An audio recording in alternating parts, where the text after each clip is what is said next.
우리가 하나님을 경험하기 이전에 처음 교회에 발을 내디딜 때를 생각해 보면 여러 가지 어떤 기대감을 가지고 찾아왔을 것 같습니다.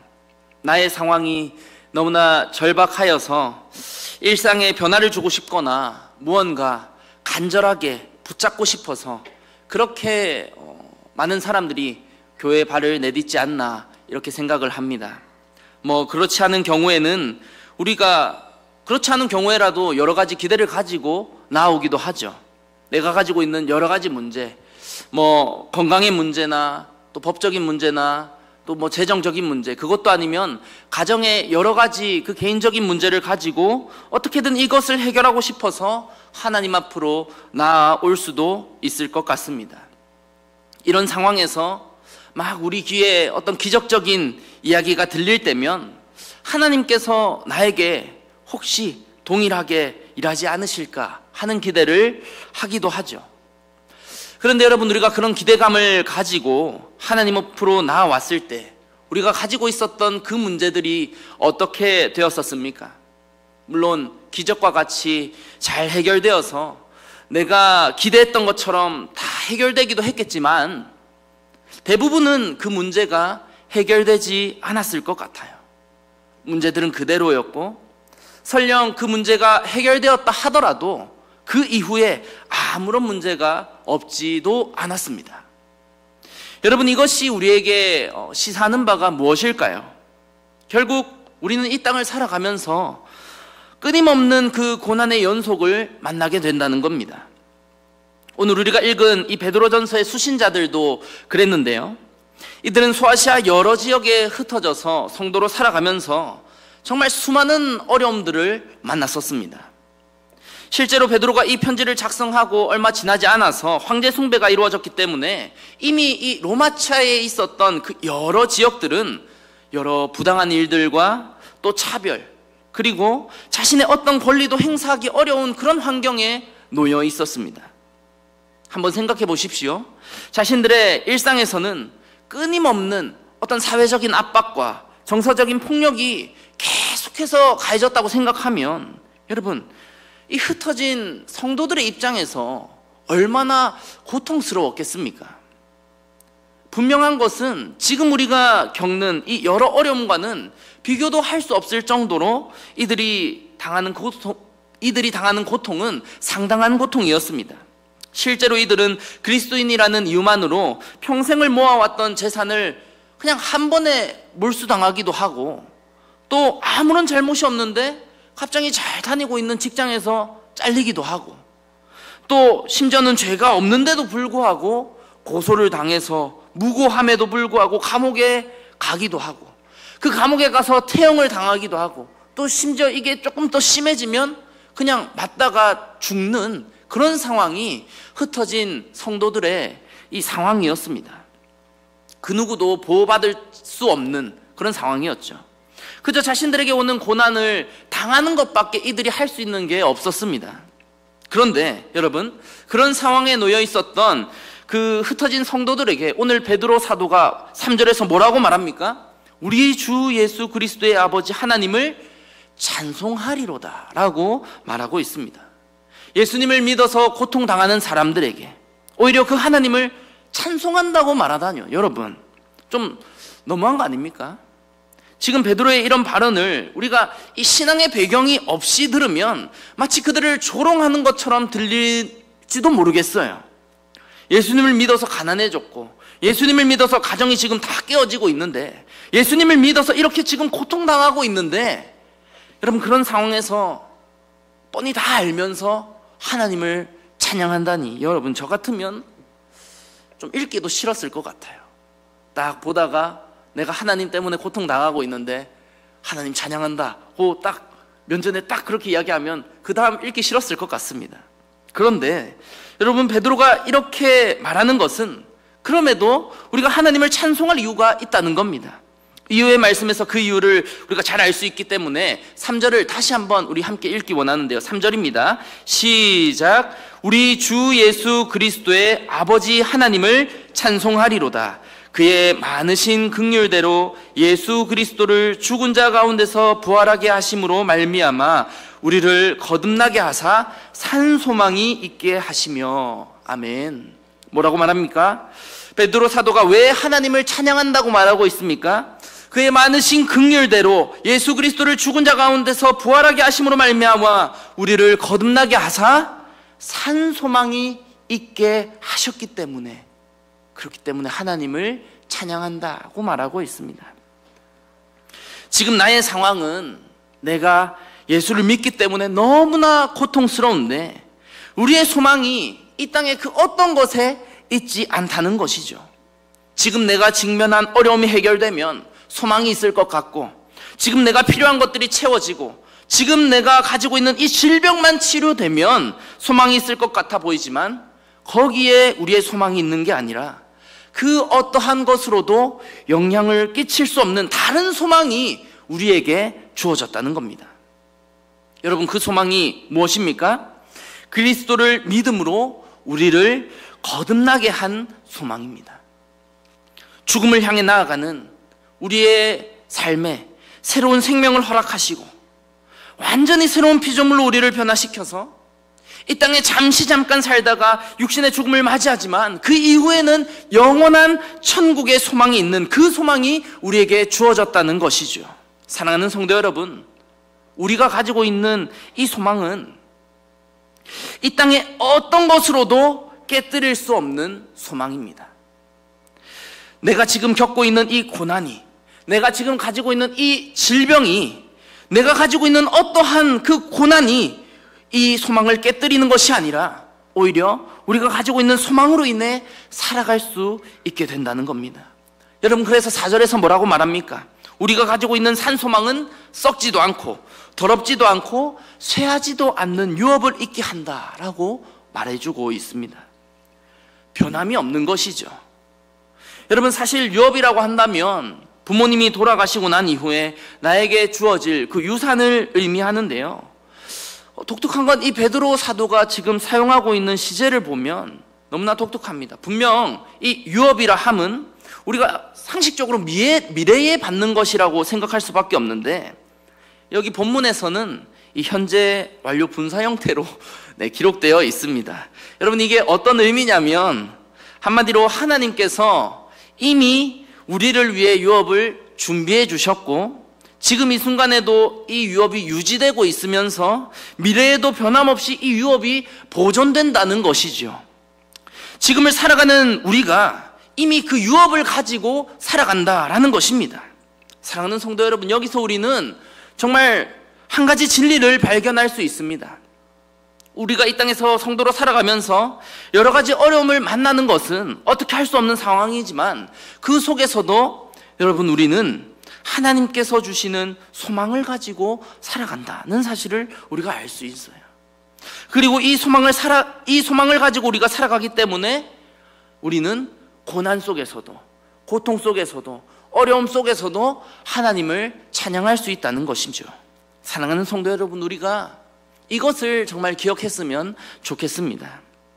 우리의 소망은 이 땅에 있지 않고 하늘에 있으며 그 소망은 누구도 깨뜨릴 수 없는 소망임을 기억하며 정말 하나님을 찬양하며 살아가는 저와 여러분이 되기를 주님의 이름으로 간절히 소망합니다.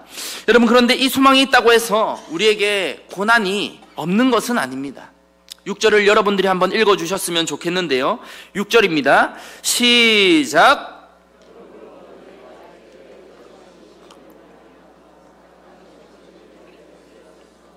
오히려 크게 기뻐하는도다. 아멘. 뭐라고 말하고 있습니까? 소망이 있어서 하나님을 찬양할 수 있는데, 여러분, 우리가 이것이 아예 시험이 없다는 말이었습니까? 그렇지 않습니다. 그럼에도 불구하고 우리가 이 소망을 가지고 살아감에도 불구하고 성도의 삶에는 여러 가지 시험, 여러 가지 고난이 찾아올 수 있다고 합니다. 그리고 이 시험으로 인해서 우리가 근심할 수 있다고도 말합니다. 여러분, 그런데 거기서 끝이 난다고 합니까? 아니요. 오히려 그 고난 속에서, 그 근심 속에서, 그 염려 속에서 우리는 그럼에도 기뻐한다고 말해주고 있습니다. 여러분, 본문에서 말하고 있는 기쁨은 그냥 우리가 기뻐해야지, 혹은 우리가 재밌는 거 봐서 미소 짓는 그 정도의 기쁨을 말하고 있는 게 아닙니다.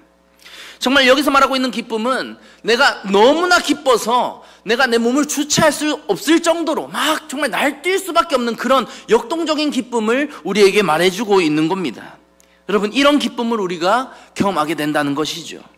여러분, 어떻게 상상할 수 없는 고통 속에서 우리가 이렇게도 기뻐할 수 있는 겁니까? 이번에는 제가 7절과 8절을 읽어드리겠습니다. 너희 믿음의 확실함은 불로 연단하여도 없어질 금보다 더 귀하여 예수 그리스도께서 나타나실 때에 칭찬과 영광과 존귀를 얻게 할 것이니라. 예수를 너희가 보지 못하였으나 사랑하는도다. 이제도 보지 못하나 믿고 말할 수 없는 영광스러운 즐거움으로 기뻐하나니. 아멘. 여러분, 왜 우리가 상상할 수 없는 그 고통 속에서도 정말 내가 주체할 수 없을 정도로 기뻐할 수 있다고 말하는 겁니까? 먼저 고난을 통해 우리의 믿음이 연단되기 때문에 기뻐할 수 있다고 말합니다. 금이 연단되는 것처럼 고난을 통해 우리 가운데 있는 그 모든 불순물들이 다 걸러지고 더 온전해지고 더 순수한 믿음으로 우리가 연단된다는 것이죠. 여러분, 혹시 순금을 채취하는 그 과정을 아십니까? 처음에 금광을 발견하면 그것만으로는 그 완전한 가치를 얻을 수 없지 않습니까?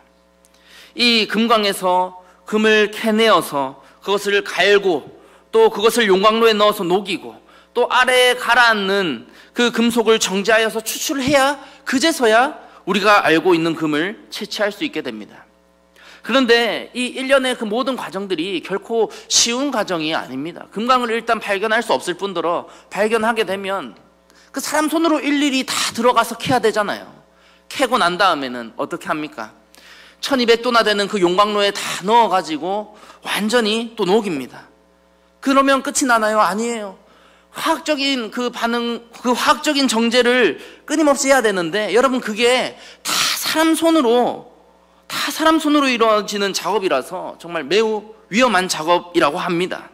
그런데 그 금이 이렇게 연단되는 것처럼 우리의 믿음이 이 고난과 역경을 통해서 하늘을 향한 우리의 소망이 더 견고해지고 더 확실한 믿음을 소유하게 된다는 거예요. 여러분, 한번 우리가 고난을 만났을 때를 한번 떠올려 봅시다. 우리에게 고난이 찾아왔을 때 여러분, 우리가 어떻게 반응했었습니까? 물론 내가 당한 그 고난을 내가 어떻게 노력해서 내가 움직여서 어떻게 해결할 수 있었으면 열심히 움직여서 그 고난을 해결하기 위해서 뛰어다녔을 겁니다. 그런데 그렇게 다 뛰어다니다가 다 연락 돌리다가 더 이상 내가 할 수 있는 게 없었을 때, 더 이상 아무것도 할 수 없고 내가 그 고난에 홀로 남겨졌을 때, 여러분, 그때 우리가 어떻게 했었습니까? 그때는 하나님 앞으로 나아갔습니다.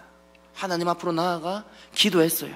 내가 할 수 있는 게 아무것도 없고 사실 이제 더 이상 말할 사람도 없으니까 그저 하나님 앞에 나와 아무것도 걸치지 않고 정말 절실하게 나아갔었습니다.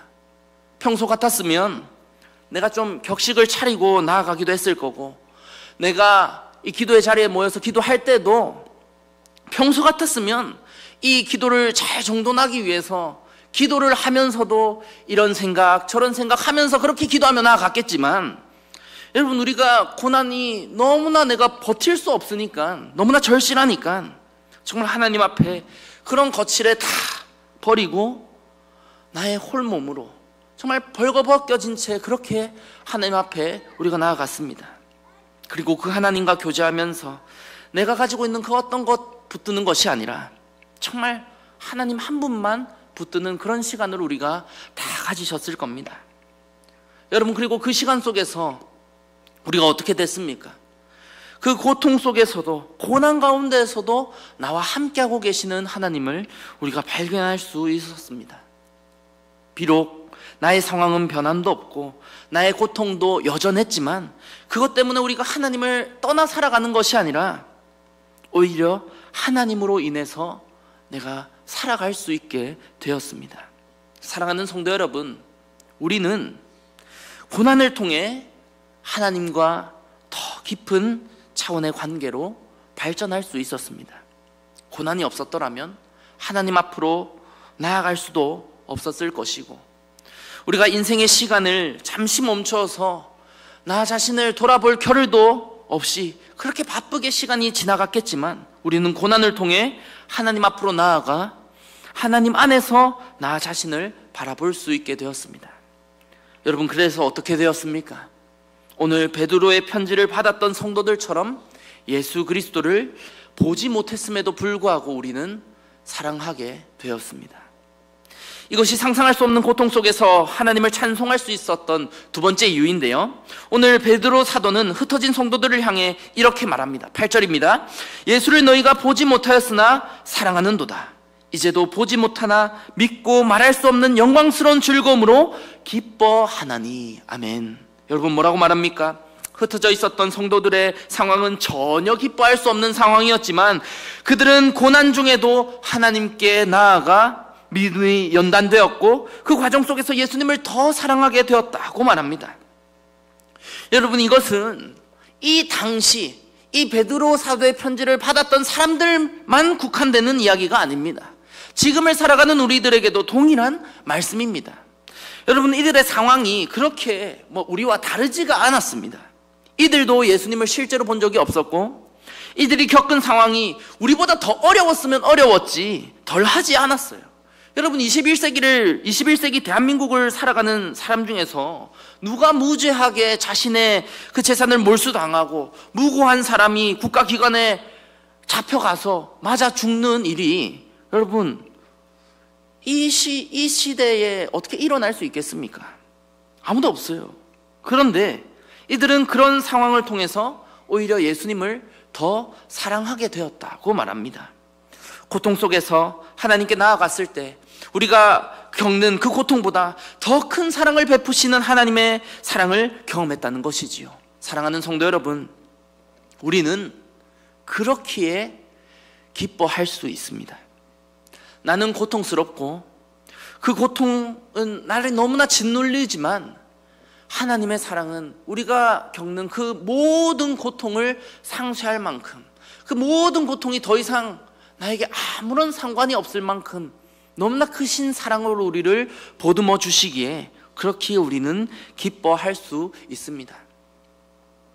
사랑하는 성도 여러분, 그 사랑으로 하나님을 찬송하며 나아가는 저와 여러분이 되기를 주님의 이름으로 소망합니다. 자, 이제 마지막입니다. 우리가 상상할 수 없는 고통 속에서도 기뻐할 수 있는 마지막 이유 무엇일까요? 마지막으로 9절 우리가 함께 읽어보겠습니다. 9절입니다. 시작. 믿음의 결국 곧 영혼의 구원을 받음이라. 아멘. 뭐라고 말합니까? 고난 속에서 우리는 우리를 향한 그 하나님의 구원으로 인해 기뻐할 수 있다고 말합니다. 이 구원에 대해서 10절부터 12절까지의 말씀으로 잘 설명하고 있는데요, 이 구원은 구약시대 때부터 예언되어 그리스도로 성취된 확실한 구원입니다. 또 이 구원은 성령 하나님을 통해 선포되고 지금도 역사하고 계시는 구원이며, 하늘의 천사들조차 탐구하는 그 영광의 신비가 바로 우리가 경험하고 있는 구원입니다. 여러분, 이 구원이 어떻게 흔들릴 수 있겠습니까?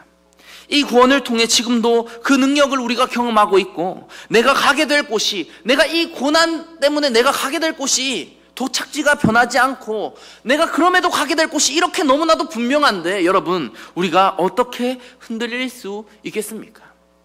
물론 나의 연약함으로 인해 그 구원을 바라볼 수 없을지도 모르겠어요. 그러나 여러분, 이 구원은 내가 바라보고 내가 붙잡고 내가 어떻게 노력해서 이루어가는 구원이 아닙니다.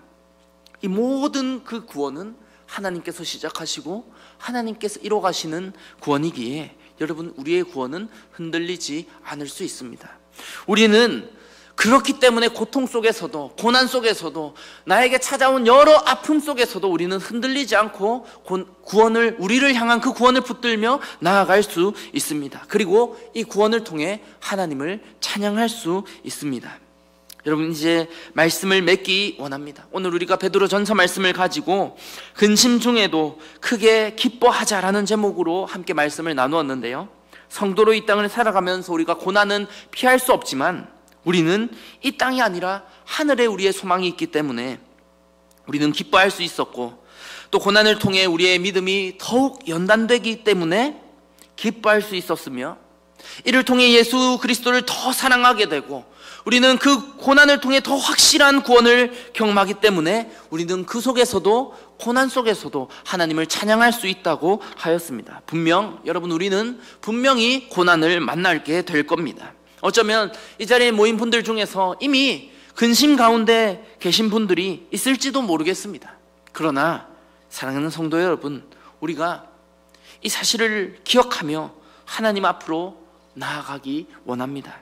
그래서 지금도 누리고 있는, 지금도 나에게 부어주고 계시는 그 구원을 통해 정말 우리의 삶을 통해 하나님을 찬양하는 저와 여러분이 되기를 간절히 주님의 이름으로 소망합니다. 아멘.